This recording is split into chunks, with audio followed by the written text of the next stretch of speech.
All right, let's continue our conversation on Stoicism, going over the Moral Letters by Lucius Annaeus Seneca. We've landed in Book 10 of all the books, Letter 81. From Seneca to Lucilius, greetings. You complain that you have encountered someone who was ungrateful. If this is the first time, then you yourself should be grateful either to fortune or to your own efforts. But in this case, your efforts cannot achieve anything except to make yourself uncharitable. For if you are unwilling to risk the present situation, you won't confer any benefits at all. The result will be that instead of perishing with the recipient, the benefits will perish with you. Better there should be no response than no giving. Even after a bad harvest, one should still sow the seed. Often what was lost due to poor soil over a long period is regained in a single year when the soil is fertile. It's worth dealing with some ungrateful types in order to find one who is grateful. No one has such a sure hand in conferring benefits that he is not frequently misled. Let some of them go astray so that others may hit the mark. After a shipwreck, men take to the seas again. A bad loan does not frighten the moneylender from the forum. Life will soon grind to a halt if one has to give up every activity that meets with resistance. But as for you, let what has happened make you all the more generous. For where the results of an action are uncertain, one should attempt it often in order to succeed now and then. And then, not entirely without ego, he says, but I have said enough on this subject in my work entitled On Benefits. Anyway, that's another one of his longer moral essays. I think this is a very interesting letter.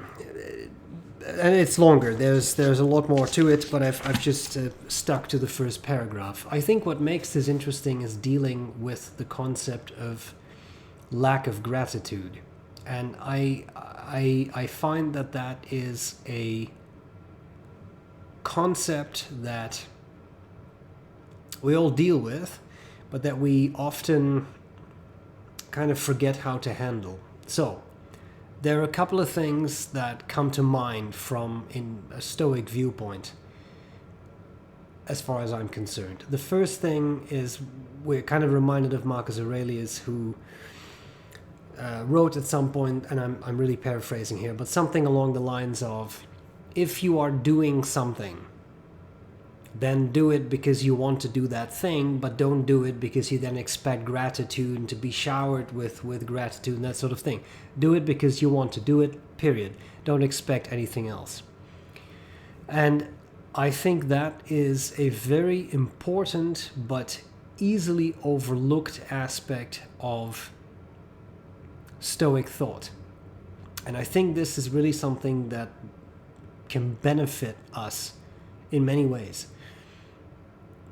We often do things and then secretly we're kind of hoping that other people will be grateful for what we have done. But the real reason, of course, for doing something nice is that you want to do something nice, not that you want to do something nice and that other people then say, oh, that was such a nice thing.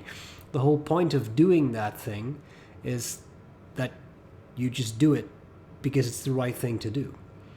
And that is very Stoic. That would be the virtuous reason to do something like that. You do it because you want to do it, because you feel like doing it, because you're motivated to do it, and as a result, that's what you have.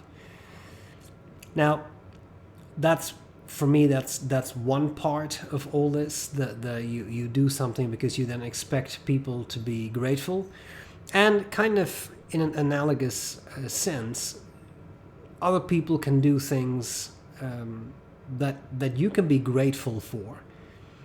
And I think when other people do something that you are grateful for, it is your duty to actually be grateful and thank them. And that sometimes also gets snowed under in everyday life, that we forget to actually express gratitude for something someone has done for us. But of course, we expect that when we do something nice, that we're showered with attention and, oh, you've done this so nice, thank you so much, it's so wonderful. But then when someone else does something for us, we just say, oh yeah, thank you. And then we move on with whatever it is we had in mind we were doing. So I think that is an interesting discrepancy and something to always bear in mind. Now, so I think that to me is two very important things. Do things because they are good, because it is the virtuous thing to do, and don't expect all kinds of showers of gratitude. Do those things because they are the right thing to do. And conversely, when others do nice things for you, then acknowledge that and make sure that you acknowledge what they have done for you and what that has meant for you. Now, a final thing that I wanted to mention, and this might be the psychologist in me, but I find that often in our relationships, and I mean all sorts of relationships, whether that's romantic relationships, whether it's friendships, whether it's any of these, what we often expect is that partners, friends, whatever, will be very grateful for what we do. But then what that can turn into is feelings along the line of, why is she not acknowledging that I have done all this stuff? Do you not know how much work this was? Are they not appreciative of what I am doing? I'm doing so much and they're doing not that much, or whatever. That kind of reasoning leads to problems. That always leads to issues. And the problem with that is that it can really affect a relationship. Again, whatever nature that relationship is. So I think that is an important thing to try to keep track of. What am I expecting based on what I am doing here, and how do I expect the other person to respond? And here too, that basic thought of you do X and you do that because it's the right thing to do. You don't do it because you want to receive gratitude. You just do it because it's the right thing to do. That makes this sort of process in relationships easier.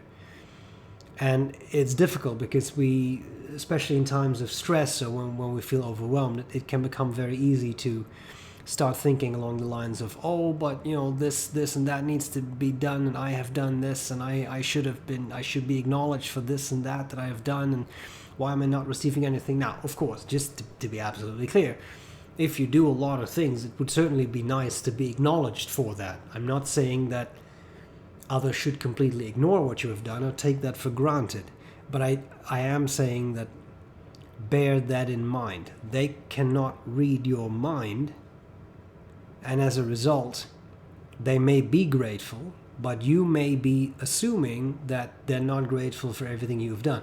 And then it becomes a whole thing in your mind that derails of, oh, they're not, did this, that, or the other, and I've done everything, and etc.